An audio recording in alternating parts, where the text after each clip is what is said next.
محترم حضرات، جمعیت علماء کے ورکرز اور جمعیت علماء ہند کی آواز پر لاکھوں آدمی جو اس ہال میں بیٹھے ہیں اور جتنے ہال میں ہیں اس سے زیادہ باہر میدان میں اور سڑکوں پر چل رہے ہیں اور ایک دوسرے برابر کے ہال میں بیٹھے ہوئے اسکرین پر کیا باتیں ہو رہی ہیں اس کو سن رہے ہیں۔ جمعیت علماء کا یہ اجلاس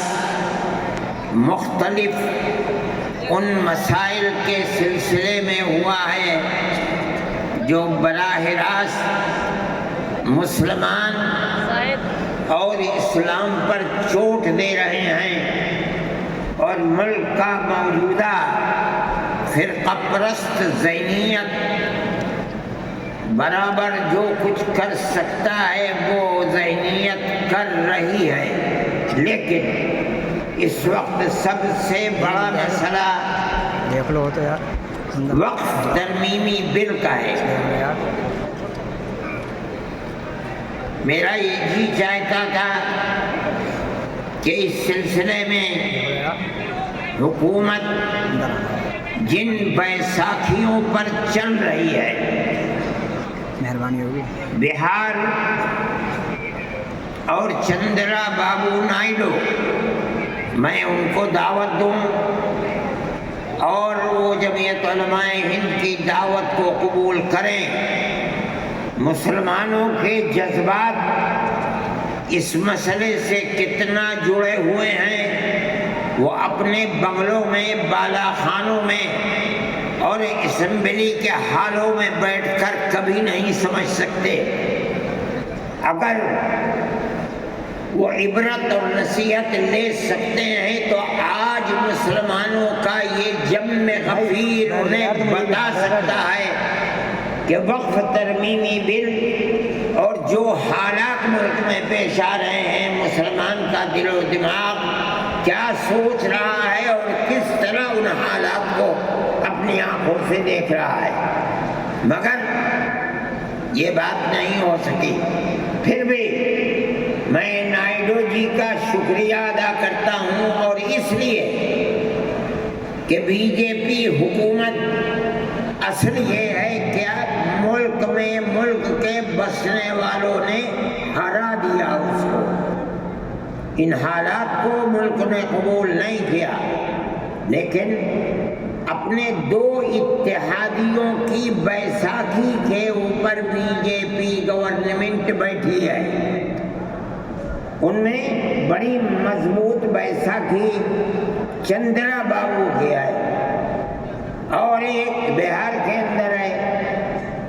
میں نے دعوت نامہ بھیجا، لیکن انہوں نے معذرت کر دی، لیکن اپنی پارٹی کے نائب صدر نواب جان صاحب کو بھیجا یہاں۔ میں اسے بھی بہت بہترین نظر سے دیکھتا ہوں۔ میں یہ سمجھتا ہوں کہ مسلمانوں کے جذبات جو ادھر سے لے کر ادھر تک، یہ جم غفیر اپنے دل کی آواز گویا کہ دل کو نکال کر دکھلا رہا ہے، ترجمانی یہ جا کر کے کریں گے، اس لیے کہ جب تک ہمارا ماننا یہ ہے کہ اگر کوئی آگ لگتی ہے مسلمانوں کے جذبات پر، اگر وہ ترمیمی بل پر آگ لگتی ہے، تو جو بیساکھی جس پر ملک چل رہا ہے اس کی ذمہ داری وہ اتنی ہی اس پر بھی پڑے گی جتنی ذمہ داری مرکز میں بیٹھی ہوئی طاقت پر پڑے گی۔ یہ بیٹھے ہوئے ہیں، میں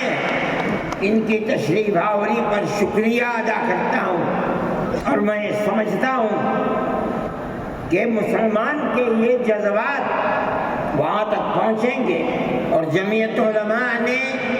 یہ وہاں کی جمعیت کے ذمہ دار بیٹھے ہوئے ہیں۔ ہم نے طے کیا ہے کہ ہم اس مہینے کے آخر میں یا دسمبر کے شروع میں، کیا تاریخ ہے؟ 1 دسمبر یا 15 دسمبر کو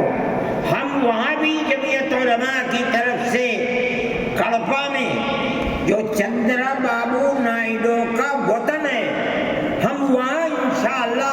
5 لاکھ مسلمانوں کو جمع کریں گے اور اپنے دل کے احساس کو ان کے سامنے رکھیں گے۔ ہم جس طرح اس مسئلے کے اندر ملک کی موجودہ مرکزی حکومت کو ذمہ دار سمجھتے ہیں، اگر خدا نہ خواستہ یہ قانون پاس ہوا تو وہ بیساکھی جن کے اوپر یہ بیٹھ کر حکومت کر رہے ہیں وہ بھی اس ذمہ داری سے دور نہیں ہو سکتے۔ میں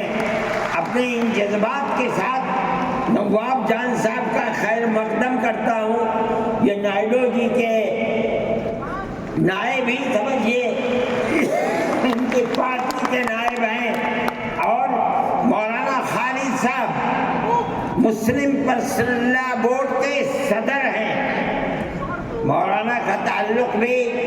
تشریف رکھیں۔ ان تمام مسائل سے ہے جو مذہبی مسائل ہیں اور مسلمانوں کے خلاف اٹھائے جاتے ہیں۔ حضرت مولانا کی تقریر بھی آپ اس موضوع پر سنیں گے، اور سب سے بہترین مسلمانوں کی طرف سے اس بل کے خلاف جو چیئرمین کے سامنے اور مجلس کے سامنے اس مدعا کو رکھنے والے ہیں وہ ہمارے ورکنگ کمیٹی کے ممبر اور سپریم کورٹ کے وکیل ہیں، وہ بھی آپ کے سامنے آئیں گے، اور میں ان سے یہ کہوں گا کہ وہ اس بل کے اندر کیا کیا وہ زہر پڑا ہوا ہے جو مستقبل کے اندر مسلمان کو نقصان پہنچائے گا۔ ایوبی صاحب، فضیل ایوبی صاحب، میں ان سے بھی کہوں گا کہ وہ آدھے گھنٹے کے اندر اپنی بات کو تمام لوگوں کے سامنے پیش کریں تاکہ یہ سمجھا جا سکے کہ اس بل کے اندر کیا زہر ملا ہوا ہے۔ اور حضرت مولانا بھی اس سلسلے میں بولیں گے۔ میں ایوب جان صاحب سے بھی کہوں گا